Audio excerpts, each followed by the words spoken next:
नमस्कार, जय हिंद, वंदे मातरम दोस्तों। अमित एजुकेशन अड्डा में आप सभी का स्वागत है। आज हम भारतीय राज्य व्यवस्था यानी इंडियन पॉलिटी से बनने वाले TGT, PGT, UP GIC, Uttarakhand GIC प्रवक्ता परीक्षा में आए हुए प्रश्नों की विस्तार से चर्चा करेंगे। आज का मोटिवेशनल कोट है,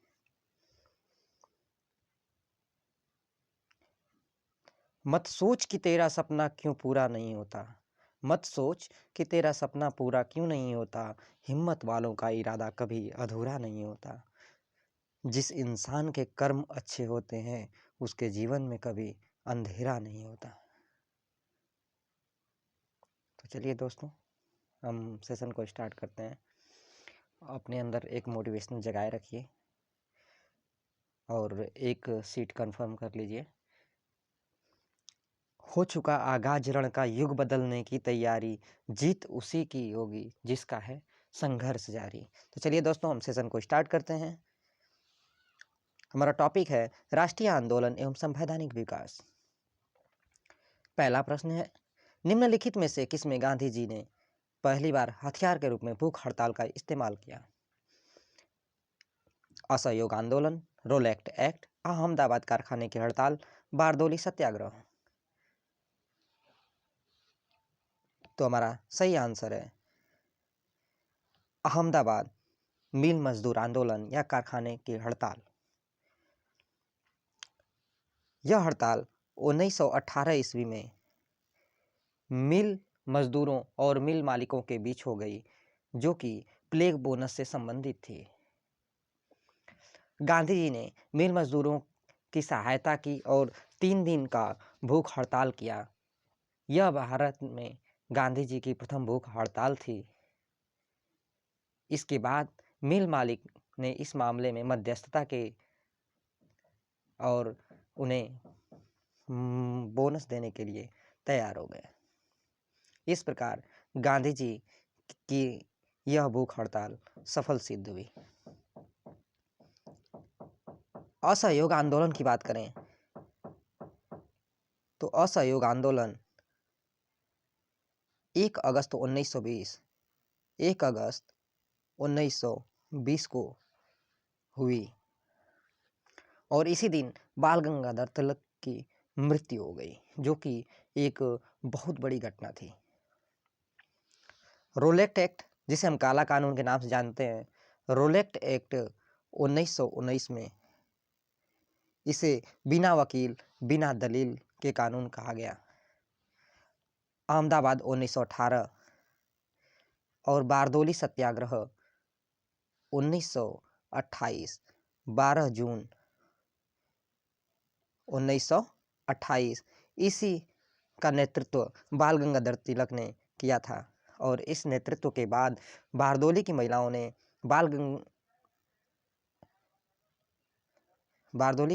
ने सरदार वल्लभ भाई पटेल को सरदार की उपाधि से नवाजा था।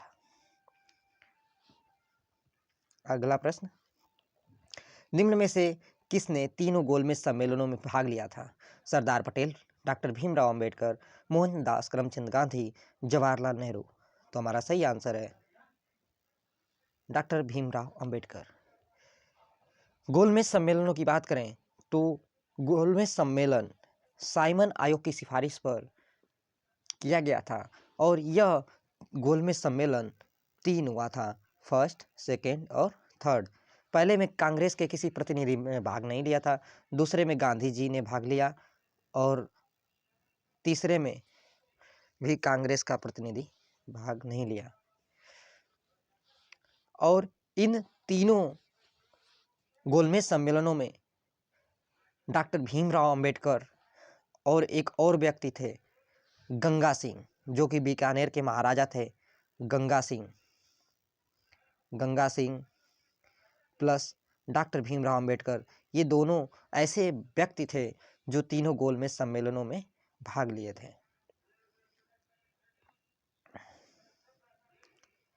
गोलमेज सम्मेलन 1930, 31 और 32 में आयोजित किए गए थे। उस समय ब्रिटेन का प्रधानमंत्री रैमजे मैकडोनाल्ड था।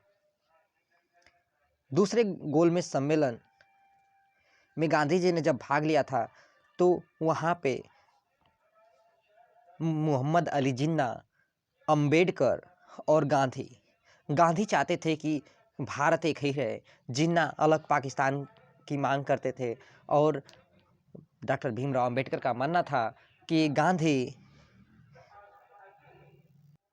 गांधी निचली जातियों का प्रतिनिधित्व नहीं करते थे। इस प्रकार गांधी जी वहाँ से निराशाजनक अवस्था में भारत लौटे और इसका कोई निष्कर्ष नहीं निकला और यहाँ भारत में आने के बाद सविनय अवज्ञा आंदोलन की शुरुआत की। अगला प्रश्न, 1947 में बने नेहरू की सरकार के कानून मंत्री थे मोहम्मद अली जिन्ना, बलदेव सिंह, लियाकत अली खान, डॉक्टर भीमराव अंबेडकर। तो हमारा सही आंसर है डॉक्टर भीमराव अंबेडकर। कानून मंत्री के रूप में गांधी जी की सलाह पर ही इन्हें 15 अगस्त 1947 के प्रथम विधि मंत्री के रूप में नियुक्त किया गया था। इस भूमिका में ही इन्होंने संविधान की प्रारूप समिति के अध्यक्ष के रूप में काम किया था।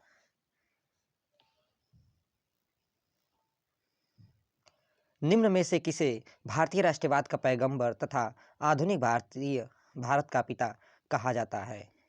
राजा राम मोहन राय, स्वामी विवेकानंद, महात्मा गांधी, जवाहरलाल नेहरू। तो हमारा सही आंसर है राजा राम मोहन राय। राजा राम मोहन राय ने ब्रह्मा समाज की स्थापना 1828 में ब्रह्मा समाज की स्थापना 1828 में की थी। 19वीं शताब्दी में राजा राम मोहन राय के नवीन विचार के कारण ही इन्हें पुनर्जागरण का अग्रदूत माना जाता है। इन्हें भारतीय राष्ट्रवाद का जनक, आधुनिक भारत का पिता, नव जागरण का अग्रदूत, भारतीय जागृति का जनक, भारतीय राष्ट्रवाद का पैगंबर, नव प्रभात का तारा, नए भारत का मसीहा, प्रथम आधुनिक पुरुष व युग पुरुष के नाम से भी जाना जाता है। इसके अलावा इन्हें अतीत और भविष्य के मध्य सेतु, आधुनिक भारत का पिता के नाम से भी जाना जाता है।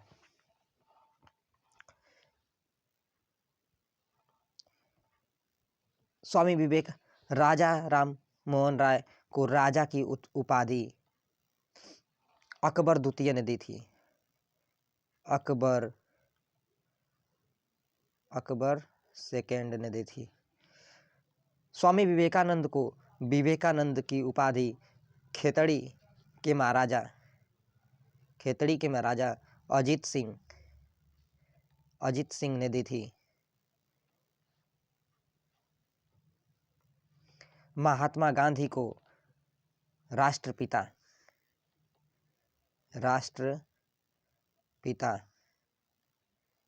सुभाष चंद्र बोस ने दी थी।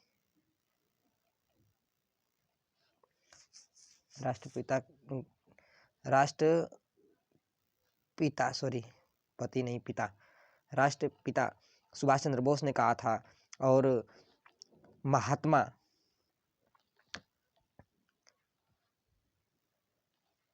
गांधी। और चलिए अगला क्वेश्चन देख लेते हैं। सर्वप्रथम किसने अपने लेखन के माध्यम से स्वराज की मांग उठाई थी? राजा राम मोहन राय, रामकृष्ण परमहंस, स्वामी विवेकानंद, स्वामी दयानंद सरस्वती। तो हमारा सही आंसर है स्वामी दयानंद सरस्वती। सर्वप्रथम दयानंद सरस्वती ने स्वराज शब्द की मांग का प्रयोग किया था और हिंदी को राष्ट्रभाषा के रूप में स्वीकार किया था। इन्होंने सबसे पहले विदेशी वस्तुओं के बहिष्कार और स्वदेशी को अपनाने पर बल दिया था। ये सभी विचार भारतीय स्वतंत्रता आंदोलन के प्रमुख अंग बन के सामने आए थे। 1875 ईस्वी में स्वामी दयानंद सरस्वती ने बंबई में मणिकचंद की वाटिका में आर्य समाज की स्थापना की थी। इस समाज का मुख्य उद्देश्य वैदिक धर्म को पुनः शुद्ध रूप में स्थापित करना था। भारत को सामाजिक, धार्मिक और राजनीतिक रूप से एक सूत्र में बांधने का काम किया था। दयानंद सरस्वती के बचपन का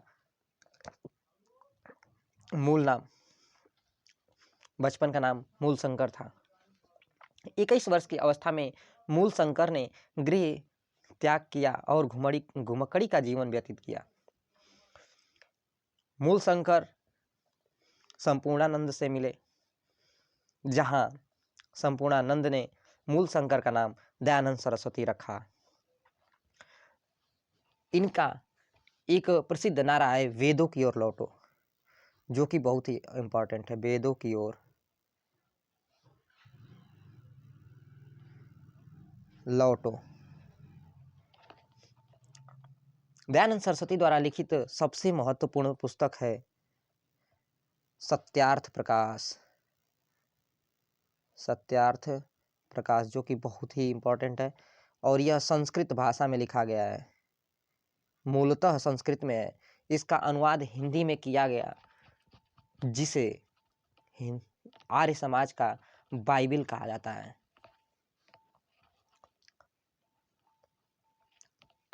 स्वामी जी को उनके धार्मिक सुधारों के कारण भारत का मार्टिन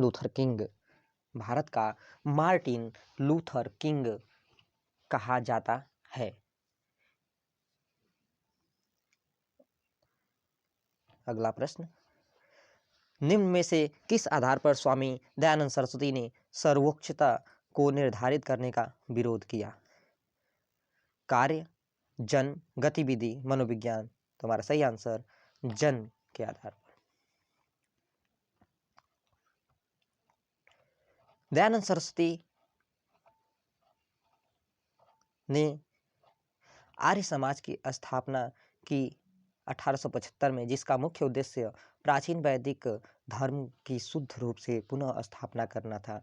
जन्म के आधार पर स्वामी दयानंद सरस्वती ने सर्वोच्चता को निर्धारित करने का विरोध किया। अगला प्रश्न, सर्वप्रथम किसने 1857 के विद्रोह को भारत का प्रथम स्वतंत्रता संग्राम कहा? BD. Savarkar, RC. Majumdar, Bipin Chandra, sir John Lawrence. तो हमारा सही आंसर है बी.डी. सावरकर। बी.डी. सावरकर ने अपनी पुस्तक the Indian war of independence 1857 the Indian war of independence 1857 में इस विद्रोह को सुनियोजित स्वतंत्रता संग्राम की संज्ञा दी थी। उन्होंने इसे स्वतंत्रता की पहली लड़ाई कहा था, जिसे हम प्रथम स्वतंत्रता संग्राम के नाम से भी जानते हैं। निम्न में से किस कानून द्वारा ईस्ट इंडिया कंपनी से सत्ता ब्रिटिश साम्राज्य को हस्तांतरित कर दी गई? भारत सरकार अधिनियम 1858, भारत सरकार अधिनियम 1861, Royals titles act 1876, east Indian council act 1892। तो हमारा सही आंसर है भारत सरकार अधिनियम 1858। जैसा कि आप जानते हैं कि 1857 की क्रांति जब हुई तो अंग्रेजी सरकार का दिल दहल गया। उन्हें लगा कि अब भारतीयों पे कंपनी का शासन करना मुश्किल हो गया है। इसलिए जो ब्रिटिश महारानी थी, उन्होंने ईस्ट इंडिया कंपनी से सत्ता अपने हाथों में हस्तांतरित कर ली और गवर्नर जनरल के पद को वायसराय कर दिया गया, जो कि ताज का प्रतिनिधि हुआ करता था। प्रथम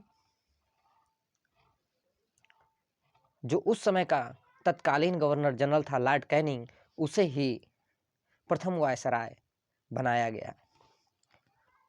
इसलिए प्रथम वायसराय का नाम जब पूछे तो हमारा लॉर्ड कैनिंग होगा।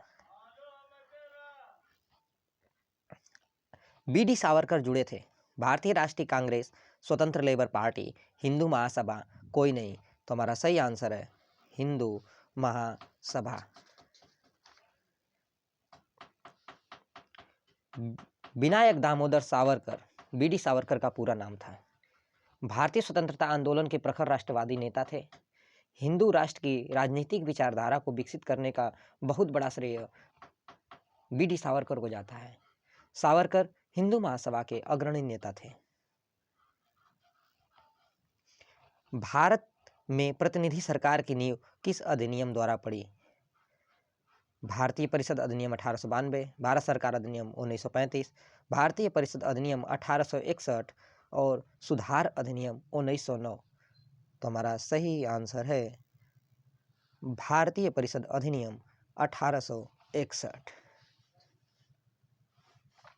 भारतीय परिषद अधिनियम 1861 में भारत में प्रतिनिधि संस्थाओं को प्रारंभ किया गया। इसके तहत कानून बनाने के लिए वायसराय की कार्यकारिणी में न्यूनतम 6 और अधिकतम 12 सदस्यों अतिरिक्त सदस्यों की नियुक्ति का प्रावधान किया गया। इसके द्वारा ही सर्वप्रथम भारतीयों को शासन में सम्मिलित किया गया। वर्ष 1861 का अधिनियम भारतीय संवैधानिक विकास में अत्यंत महत्वपूर्ण स्थान रखता है। इस अधिनियम ने विधि बनाने के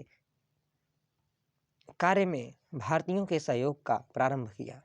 इस अधिनियम ने प्रांतीय विधानसभाओं को विधि बनाने का अधिकार भी दिया, जिससे प्रांतीय स्वायत्तता की नींव पड़ी। जब वर्नाकुलर प्रेस एक्ट पारित किया गया तब भारत का गवर्नर जनरल कौन था? Lord Curzon, lord Macaulay, lord Irwin, lord Lytton. तो हमारा सही answer lord Lytton. Vernacular press act की बात करें तो वर्नाकुलर प्रेस एक्ट 1878 ईस्वी में लॉर्ड लिटन, जो कि तत्कालीन गवर्नर जनरल था, इसी के कार्यकाल में पारित हुआ था। इस अधिनियम को मुंह बंद करने वाला अधिनियम भी कहा गया। लॉर्ड लिटन का कार्यकाल 1876 से 1880 के बीच रहा। इसके बाद लॉर्ड रिपन आया 1882 में और इसने 1881 में और 1882 में इसने वर्नाकुलर प्रेस एक्ट अथवा देसी भाषा प्रेस अधिनियम को रद्द कर दिया और भारतीय भाषाओं के समाचार पत्रों को अंग्रेजी भाषा के समाचार पत्रों के समान ही स्वतंत्रता दे दी। तो किसने दी? लॉर्ड रिपन ने दी।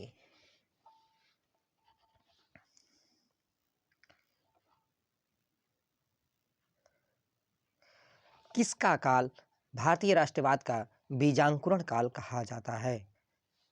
Lord William Bentinck, lord Ripon, lord Lytton और लॉर्ड कर्जन।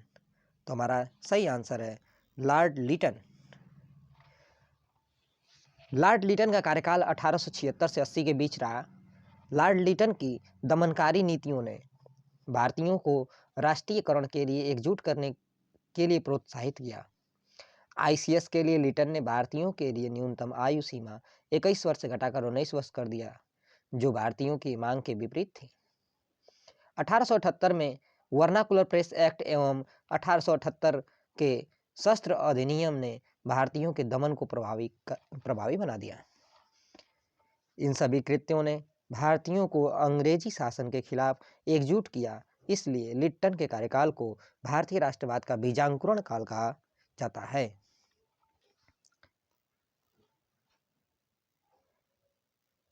भारत के गवर्नर जनरल के पद की व्यवस्था का प्रावधान सर्वप्रथम किया गया।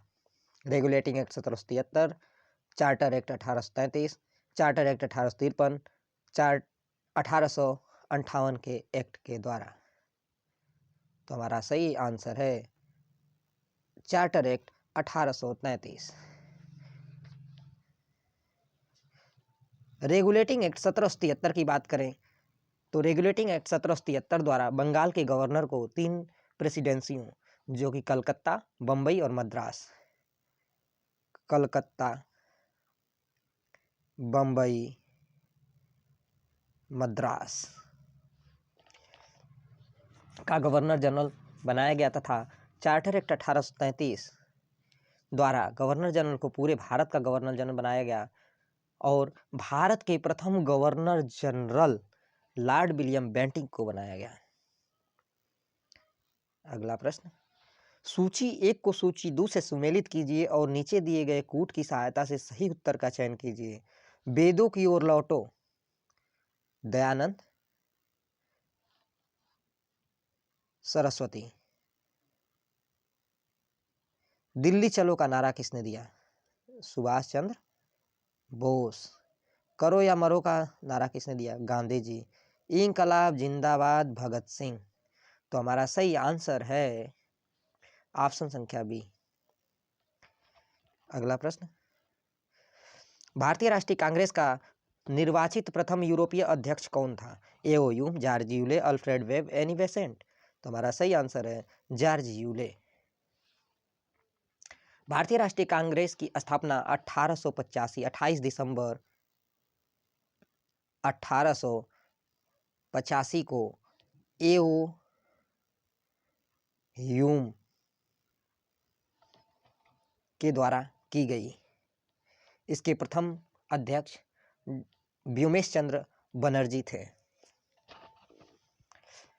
भारतीय राष्ट्रीय कांग्रेस का प्रथम निर्वाचित यूरोपीय अध्यक्ष जॉर्ज यूले था। इसने भारतीय राष्ट्रीय कांग्रेस के चतुर्थ अधिवेशन यानी चौथे अधिवेशन 1888 में अध्यक्षता की थी। यह अधिवेशन प्रयागराज में संपन्न हुआ था। भारतीय राष्ट्रीय कांग्रेस के नरमपंथियों का विश्वास था शांतिपूर्ण संवैधानिक तरीके से, पृथक सांप्रदायिक निर्वाचन पद्धति में, स्वराज के लिए चरमपंथी तरीके में, सरकारी सेवाओं के बहिष्कार में। तो हमारा सही आंसर है, चूंकि नरम दल शांति और संवैधानिक तरीकों में विश्वास करते थे, इसलिए हमारा ये आंसर सही होगा। भारत को औपनिवेशिक स्टेट दिए जाने की मांग किसने की? दादा भाई नौरोजी, शहीद भगत सिंह, चंद्रशेखर आजाद, रास बिहारी घोष।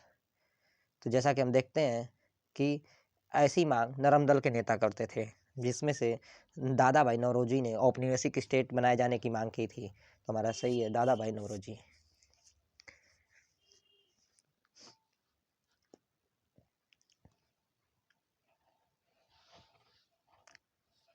अगला प्रश्न, निम्नलिखित में से कौन से एक वक्तव्य में से बाल गंगाधर तिलक संबंधित नहीं है?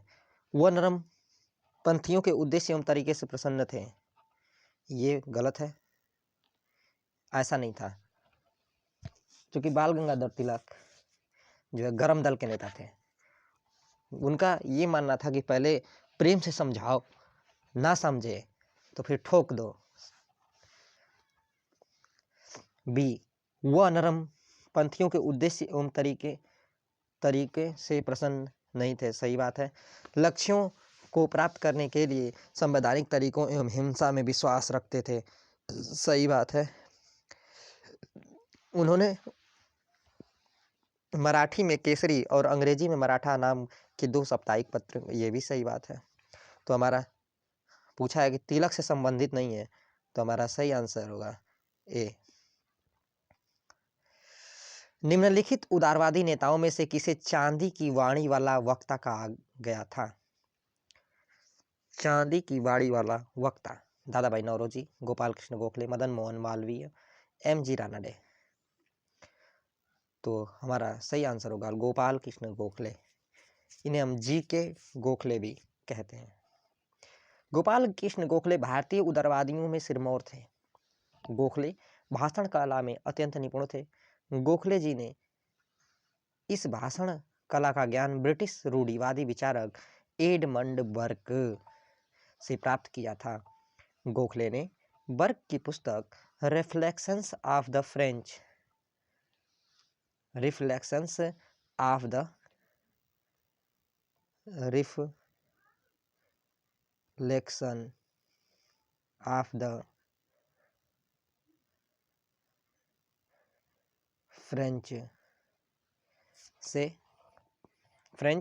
रिवॉल्यूशन से प्राप्त किया था। उससे भाषण कला एवं रूढ़िवाद को ग्रहण कर लिया था। गोखले संवैधानिक परंपराओं का पूरी तरह से निर्वहन करते थे। वे जिस समय भारतीय सदन में भाषण देते थे उस वक्त पूरा सदन शांत होकर उनके विचारों को सुनता था। वे महान संसदवेत्ता थे। लॉर्ड कर्जन ने उनकी अत्यंत प्रशंसा की। लॉर्ड कर्जन के शब्दों में लॉर्ड कर्जन कहता है, मैंने आज तक किसी जाति में गोखले जैसा संसदीय परंपराओं का सम्मान करने तथा पालन करने वाला योग्य वक्ता नहीं देखा। गोखले के इस चातुर्य वाक्पटुता के कारण ही गोपाल कृष्ण गोखले को चांदी की वाणी वाला वक्ता कहा जाता था। गांधी जी द्वारा किसको अपना राजनीतिक गुरु माना गया? इनके भाषणों और व्यक्तित्व से प्रभावित होकर ही गांधी जी ने गोपाल कृष्ण गोखले यानी जी के गोखले को अपना राजनीतिक गुरु माना था। दोस्तों, हमारा वीडियो आपको कैसा लगा आप कमेंट करके ज़रूर बताएं। हमारे वीडियो को लाइक करें और अपने दोस्तों के साथ शेयर करें। और सबसे ज़रूरी बात कि यदि आप हमारे चैनल पे नए हैं और अभी तक आपने चैनल को सब्सक्राइब नहीं किया है तो हमारे चैनल को सब्सक्राइब करें और अपने जो यूट्यूब का बेल आइकन है उसे प्रेस करें ताकि हमारे नए वीडियो का नोटिफिकेशन आपको मिलता रहे। तो चलिए, धन्यवाद। जय हिंद।